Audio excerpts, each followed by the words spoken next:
immersing players in the world of Thedas with a mix of adventure and strategic planning.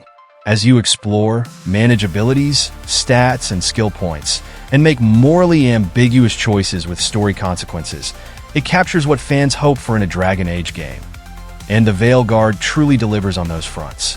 While the game isn't without flaws, and some aspects frustrated me after a lot of hours, its combat mechanics and well-crafted story arcs, touching on themes like morality, identity, and family, make it easy to overlook minor issues. After investing countless hours into the Veilguard, I didn't feel relief at finishing, but rather a curiosity about the different paths I could have taken, feeling both fulfilled and hungry for more. A high mark for an RPG.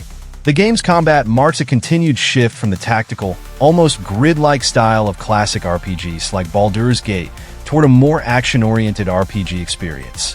Choosing a class, warrior, mage, or rogue, affects gameplay rhythm, and within each class, specializations further refine your style.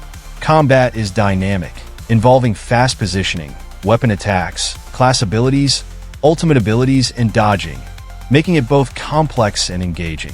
As my skills and items improved, my warrior became a powerful force, dealing fire damage and inflicting burns, while my companions, like Belera the Mage and Harding the Rogue, created synergies through magic and explosives. Though I generally prefer turn-based combat, I admit this real-time shift works, with moments like freezing enemies on one side while blasting foes on another being truly satisfying. For a fourth entry in a long-established fantasy franchise, Dragon Age, the Veilguard is surprisingly accessible. It gives new players enough context to follow along, while also addressing questions longtime fans have pondered. The story introduces new antagonists, ancient elven gods freed from imprisonment, who add layers to the established mythology. While this lore may be dense for newcomers, the game provides enough explanation to keep it engaging. My only wish is that we won't have to wait another decade to see what's next. The game introduces context early, tying concepts like the Evanuris, ancient elven gods who were essentially just powerful mages, through dialogue. Yet for fans who have played previous games, there are callbacks, cameos, and references that enrich the experience without alienating newcomers. For example, while new players might just enjoy the music in Docktown, those familiar with Inquisition may recognize chords from Sarah Was Never, adding a layer of nostalgia. Dragon Age is well known for its companion dynamics, meaningful choices, and the consequences that follow, and the Veilguard holds true to this legacy. With 6 factions, 7 companions, and hours of exploration across northern Thedas, there are plenty of paths to explore and ways to both succeed and stumble. Quests come in 3 main types: story-driven, companion, and those tied to factions and regions. Main quests drive the core plot, but ignoring side missions can make the journey more challenging.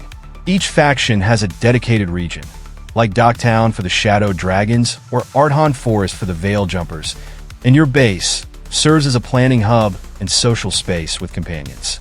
The layout may look small on paper, but the freedom to revisit areas that will keeps it from feeling confined. This structure, both narratively and mechanically, is exactly what I enjoy, and if I could, I'd dive even deeper into the intricacies here. For the most part, this all works. I even accurately predicted a major twist a week before it happened, though the story still had plenty of surprises. Tash, for instance, became a surprising favorite and romance option, which I didn't expect. That said, the choices felt less impactful overall, aside from a key decision near the end.